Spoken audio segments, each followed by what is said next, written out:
ओम शांति। 22 अप्रैल 2024। आज की मुरली। मीठे बच्चे, सर्व का सद्गति दाता एक बाप है। बाप जैसी निष्काम सेवा और कोई भी नहीं कर सकता। प्रश्न: न्यू वर्ल्ड स्थापन करने में बाप को कौन सी मेहनत करनी पड़ती है? उत्तर है, एकदम अजामिल जैसे पापियों को फिर से लक्ष्मी नारायण जैसे पूज्य देवता बनाने की मेहनत बाप को करनी पड़ती है। बाप तुम बच्चों को देवता बनाने की मेहनत करते, बाकी सर्व आत्माएं वापिस शांति धाम जाती हैं। हर एक को अपना हिसाब किताब चुकतो कर लायक बनकर वापस घर जाना है। गीत इस पाप की दुनिया से। ओम शांति। मीठे मीठे रूहानी बच्चों ने गीत सुना। बच्चे जानते हैं यह है पाप की दुनिया। नई दुनिया होती है पुण्य की दुनिया। वहाँ पाप होता नहीं है। वह है राम राज्य, यह है रावण राज्य। इस रावण राज्य में सब पतित दुखी हैं। तब तो पुकारते हैं, हे पतित पावन आकर हमें पावन बनाओ। सभी धर्म वाले पुकारते हैं, ओ गॉड फादर आकर हमें लिबरेट करो, गाइड बनो। गोया बाप जब आते हैं तो जो भी धर्म है सारी सृष्टि में सबको ले जाते हैं। इस समय सभी रावण राज्य में हैं। सभी धर्म वालों को ले जाते हैं वापिस शांति धाम। विनाश तो सबका होना ही है। बाप यहाँ आकर बच्चों को सुख धाम का लायक बनाते हैं, सभी का कल्याण करते हैं। इसलिए एक को ही सर्व का सद्गति दाता, सर्व का कल्याण करने वाला कहा जाता है। बाप कहते हैं, अभी तुमको वापस जाना है। सभी धर्म वालों को शांति धाम, निर्वाण धाम जाना है, जहाँ सभी आत्माएं शांति में रहती हैं। बेहद का बाप जो रचयिता है वही आकर सभी को मुक्ति और जीवन मुक्ति देते हैं। तो महिमा भी उस एक गार्ड की करनी चाहिए जो सर्व की आकर सेवा करते हैं। उनको ही याद करना चाहिए। बाप खुद समझाते हैं, मैं दूर देश परम धाम का रहने वाला हूँ। सबसे पहले जो आदि सनातन देवी देवता धर्म था वह है नहीं, इसलिए मुझे पुकारते हैं। मैं आकर सभी बच्चों को वापस ले जाता हूँ। अब हिंदू कोई धर्म नहीं है, असूल है देवी देवता धर्म, परंतु पवित्र न होने कारण अपने को देवता के बदले हिंदू कह दिया है। हिंदू धर्म स्थापन करने वाला तो कोई है नहीं। गीता ही है सर्वशास्त्र शिरोमणि, वह भगवान की गाई हुई है। भगवान एक को ही कहा जाता है, गॉड फादर। श्री कृष्ण व लक्ष्मी नारायण को गॉड फादर व पतित पावन नहीं कहेंगे। यह तो राजा रानी है। उन्हों को ऐसा किसने बनाया? बाप ने। बाप पहले नई दुनिया रचते हैं जिसके यह मालिक बनते हैं। कैसे बने यह कोई मनुष्य मात्र नहीं जानते हैं। बड़े बड़े लखपति मंदिर आदि बनाते हैं, उनसे पूछना चाहिए इन्होंने यह विश्व का राज्य कैसे पाया, कैसे मालिक बने। कभी कोई बतला नहीं सकेंगे। क्या कर्म किया जो इतना फल पाया। अब बाप समझाते हैं, तुम अपने धर्म को भूले हुए हो। आदि सनातन देवी देवता धर्म को न जानने कारण सब और धर्मों में कन्वर्ट हो गए हैं। वह फिर रिटर्न होंगे अपने अपने धर्म में। जो आदि सनातन देवी देवता धर्म के हैं वह फिर अपने ही धर्म में आ जाएंगे। क्रिश्चियन धर्म का होगा तो फिर क्रिश्चियन धर्म में आ जाएगा। यह आदि सनातन देवी देवता धर्म का सैंपलिंग लग रहा है। जो जो जिस धर्म का है उनको अपने अपने धर्म में आना पड़ेगा। यह झाड़ है, इनकी 3 ट्यूब्स हैं, फिर उनसे वृद्धि होती जाती है और कोई यह नॉलेज दे न सके। अब बाप कहते हैं तुम अपने धर्म में आ जाओ। कोई कहते हैं मैं सन्यास धर्म में जाता हूँ, रामकृष्ण परमहंस सन्यासी का फॉलोअर हूँ। अब वह है निवृत्ति मार्ग वाले, तुम हो प्रवृत्ति मार्ग वाले। गृहस्थ मार्ग वाले निवृत्ति मार्ग वालों के फॉलोअर्स कैसे बन सकते हैं? तुम पहले प्रवृत्ति मार्ग में पवित्र थे, फिर रावण द्वारा तुम अपवित्र बने हो। यह बातें बाप समझाते हैं। तुम हो गृहस्थ आश्रम के, भक्ति भी तुमको करनी है। बाप आकर भक्ति का फल सद्गति देते हैं। कहा जाता है रिलीजन इज माइट। बाप रिलीजन स्थापन करते हैं। तुम सारे विश्व के मालिक बनते हो।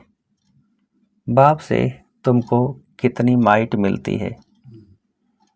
एक सर्वशक्तिमान बाप ही आकर सबकी सद्गति करते हैं और कोई न सद्गति दे सकते हैं न पा सकते हैं। यहाँ ही वृद्धि को पाते रहते हैं, वापस कोई भी जा नहीं सकता। बाप कहते हैं मैं सभी धर्मों का सर्वेंट हूँ, सबको आकर सद्गति देता हूँ।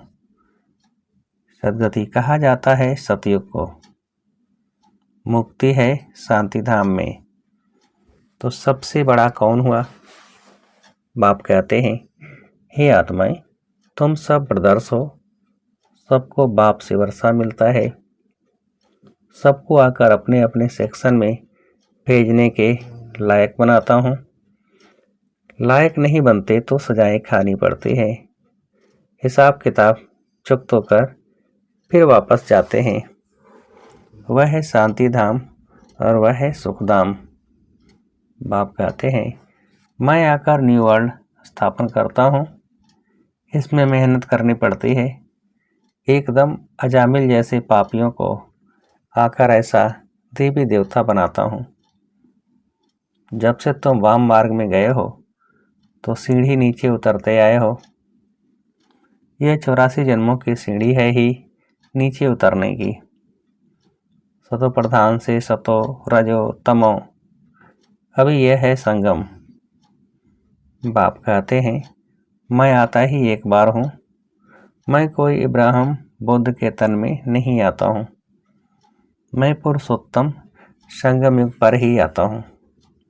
अब कहा जाता है फॉलो फादर। बाप कहते हैं तुम सब आत्माओं को मुझे ही फॉलो करना है। मामेकम याद करो तो तुम्हारे पाप योग अग्नि में भस्म होंगे। इसको कहा जाता है योग अग्नि।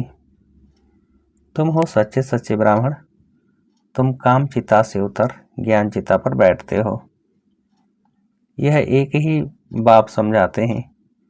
क्राइस्ट बुद्ध आदि सब एक को याद करते हैं, परंतु उनको यथार्थ कोई जानते नहीं। अब तुम आस्तिक बने हो। रचता और रचना को तुमने बाप द्वारा जाना है। ऋषि मुनि सब नेति नेति कहते थे, हम नहीं जानते। स्वर्ग है सचखंड, दुख का नाम नहीं। यहाँ कितना दुख है। आयु भी बहुत छोटी है। देवताओं की आयु कितनी बड़ी है। वह है पवित्र योगी, यहाँ है अपवित्र भोगी। सीढ़ी उतरते उतरते आयु कमती होती जाती है। अकाले मृत्यु भी होती रहती है। बाप तुमको ऐसा बनाते हैं जो तुम 21 जन्म कभी रोगी नहीं बनेंगे। तो ऐसे बाप से वर्षा लेना चाहिए। आत्मा को कितना समझदार बनना चाहिए। बाबा ऐसा वर्षा देते हैं जो वहाँ कोई दुख नहीं, तुम्हारा रोना चिल्लाना बंद हो जाता है। सब पाठधारी हैं। आत्मा एक शरीर छोड़ दूसरा लेती है। यह भी ड्रामा। बाबा कर्म अकर्म विकर्म की गति भी समझाते हैं। ब्रह्मा का दिन और रात गाई हुई है। ब्रह्मा का दिन रात सो ब्राह्मणों का। अब तुम्हारा दिन होने वाला है। महाशिवरात्रि कहते हैं। अब भक्ति की रात पूरी हो, ज्ञान का उदय होता है। अब है संगम। तुम अब फिर से स्वर्गवासी बन रहे हो। अंधियारी रात में धक्के भी खाए, टिप्पण भी घिसाई, पैसे भी खलास किए। अब बाप कहते हैं, मैं आया हूँ तुमको शांति धाम और सुख धाम में ले जाने लिए। तुम सुख धाम के रहवासी थे। 84 जन्म के बाद दुख धाम में आकर पड़े हो। फिर पुकारते हो, बाबा आओ इस पुरानी दुनिया में। यह तुम्हारी दुनिया नहीं है। तुम अब योग बल से अपनी दुनिया स्थापन कर रहे हो। तुमको अब डबल अहिंसक बनना है। न काम कटारी चलानी है, न लड़ना झगड़ना है। बाप कहते हैं, मैं हर 5000 वर्ष के बाद आता हूँ। यह कल्प 5000 वर्ष का है, न कि लाखों वर्ष का। अगर लाखों वर्ष का होता फिर तो यहाँ बहुत आदमशुमारी होती। गपोड़े लगाते रहते हैं। इसलिए बाप कहते हैं, मैं कल्प कल्प आता हूँ। मेरा भी ड्रामा में पार्ट है। पार्ट बगैर मैं कुछ भी नहीं कर सकता हूँ। मैं भी ड्रामा के बंधन में हूँ। पूरे टाइम पर आता हूँ, मन मना भव, परंतु इसका कोई अर्थ नहीं जानता। बाप कहते हैं, देह के सभी संबंध छोड़ मामेकम याद करो तो सब पावन बन जाएंगे। बच्चे बाप को याद करने की मेहनत करते रहते हैं। यह है ईश्वरी विश्वविद्यालय। ऐसे विद्यालय और हो न सके। यहाँ ईश्वर बाप आकर सारे विश्व को चेंज करते हैं। हेल से हेवन बना देते हैं, जिस पर तुम राज्य करते हो। अब बाप कहते हैं, मुझे याद करो तो तुम तमो प्रधान से सतो प्रधान बन जाएंगे। यह है बाबा का भाग्यशाली रथ, जिसमें बाप आकर प्रवेश करते हैं। शिव जयंती को कोई भी जानते नहीं है। वह तो कह देते परमात्मा नाम रूप से न्यारा है। अरे नाम रूप से न्यारी तो कोई चीज होती नहीं। कहते हैं यह आकाश है, तो यह नाम तो होगा ना। भल पोलार है, परंतु फिर भी नाम है। तो बाप का भी नाम है कल्याणकारी। फिर भक्ति मार्ग में बहुत नाम रखे हैं। बाबुरीनाथ भी कहते हैं। वह आकर काम कटारी से छुड़ाकर पावन बनाते हैं। निवृत्ति मार्ग वाले ब्रह्म को ही परमात्मा मानते हैं, उनको ही याद करते हैं। ब्रह्म योगी तत्व योगी कहलाते हैं, परंतु वह हो गया रहने का स्थान जिसको ब्रह्मांड कहा जाता है। वह फिर ब्रह्म को भगवान समझ लेते हैं। समझते हैं हम लीन हो जाएंगे, गोया आत्मा को विनाशी बना देते हैं। बाप कहते हैं, मैं ही आकर सर्व की सद्गति करता हूँ। इसलिए एक शिव बाबा की जयंती हीरे तुल्य है, बाकी सब जयंतियाँ कौड़ी तुल्य हैं। शिव बाबा ही सबकी सद्गति करते हैं, तो वह है हीरे जैसा। वही तुमको गोल्डन एज में ले जाते हैं। यह नॉलेज तुमको बाबा ही आकर पढ़ाते हैं, जिससे तुम देवी देवता बनते हो। फिर यह नॉलेज प्राय लोप हो जाती है। इन लक्ष्मी नारायण में रचता और रचना की नॉलेज नहीं है। बच्चों ने गीत सुना, कहते हैं ऐसी जगह ले चलो जहाँ शांति और चैन हो।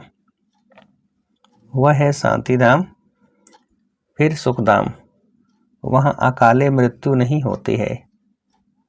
तो बाप आए हैं बच्चों को उस सुख चैन की दुनिया में ले चलने। अच्छा, मीठे मीठे सिकीलते बच्चों प्रति माता पिता बाप दादा का याद प्यार और गुड मॉर्निंग। रूहानी बाप की रूहानी बच्चों को नमस्ते। हम रूहानी बच्चों की रूहानी बाप को नमस्ते। रात्रि क्लास। अभी तुम्हारी सूर्यवंशी चंद्रवंशी दोनों डिनाइस्टी बनती है। जितना तुम जानते हो और पवित्र बनते हो उतना और कोई जान नहीं सकेंगे, न पवित्र बन सकेंगे। बाकी सुनेंगे बाप आया हुआ है तो बाप को याद करने लग जाएंगे। सो भी तुम आगे चल यह भी देखेंगे, लाखों करोड़ों समझते जाएंगे। वायुमंडल ही ऐसा होगा। पिछाड़ी की लड़ाई में सभी होपलेस हो जाएंगे। सभी को टच होगा, तुम्हारा आवाज भी होगा। स्वर्ग की स्थापना हो रही है। बाकी सभी का मौत तैयार है। परंतु वह समय ऐसा होता है जो गुटखा खाने का समय नहीं रहेगा।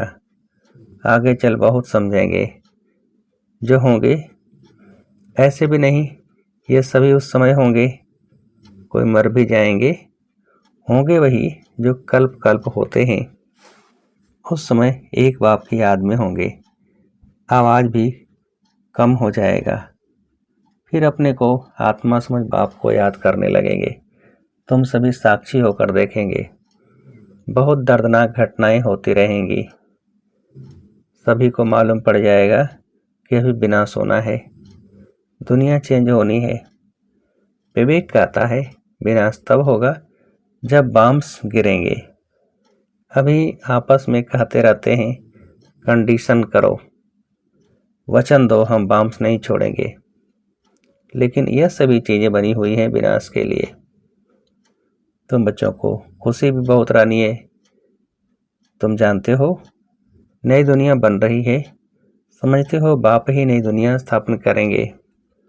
वहाँ दुख का नाम नहीं होगा, उसका नाम ही है पैराडाइज। जैसे तुमको निश्चय है वैसे आगे चल बहुतों को होगा। क्या होता है जिनको अनुभव पाना है वह आगे चलकर बहुत पाएंगे। पिछाड़ी के समय याद की यात्रा में भी बहुत रहेंगे। अभी तो समय पड़ा है। पुरुषार्थ पूरा नहीं करेंगे तो पद कम हो जाएगा। पुरुषार्थ करने से पद भी अच्छा मिलेगा। उस समय तुम्हारी अवस्था भी बहुत अच्छी होगी। साक्षात्कार भी करेंगे। कल्प कल्प जैसा विनाश हुआ है वैसे होगा। जिनमें निश्चय होगा, चक्र का ज्ञान होगा, वह खुशी में रहेंगे। अच्छा रूहानी बच्चे गुड नाइट। हम बच्चों की बाबा को गुड नाइट। धारणा के लिए मुख्य सार। पहली पॉइंट, डबल अहिंसक बन योग बल से इस हेल को हेवन बनाना है। तमो प्रधान से सतो प्रधान बनने का पुरुषार्थ करना है। दूसरी पॉइंट, एक बाप को पूरा पूरा फॉलो करना है। सच्चा सच्चा ब्राह्मण बन योग अग्नि से विकर्मों को दग्ध करना है। सबको काम चिता से उतार ज्ञान चिता पर बिठाना है। वरदान, निस्वार्थ और निर्विकल्प स्थिति से सेवा करने वाले सफलता मूर्त भव। विस्तार, सेवा में सफलता का आधार आपकी निस्वार्थ और निर्विकल्प स्थिति है। इस स्थिति में रहने वाले सेवा करते स्वयं भी संतुष्ट और हर्षित रहते और उनसे दूसरे भी संतुष्ट रहते। सेवा में संगठन होता है और संगठन में भिन्न भिन्न बातें, भिन्न भिन्न विचार होते हैं। लेकिन अनेकता में मूझो नहीं। ऐसे नहीं सोचो किसका माने किसका नहीं माने। निस्वार्थ और निर्विकल्प भाव से निर्णय लो तो किसी को भी व्यर्थ संकल्प नहीं आएगा और सफलता मूर्त बन जाएंगे। स्लोगन, अब सकाश द्वारा बुद्धियों को परिवर्तन करने की सेवा प्रारंभ करो। अब सकाश द्वारा बुद्धियों को परिवर्तन करने की सेवा प्रारंभ करो। अच्छा, ओम शांति।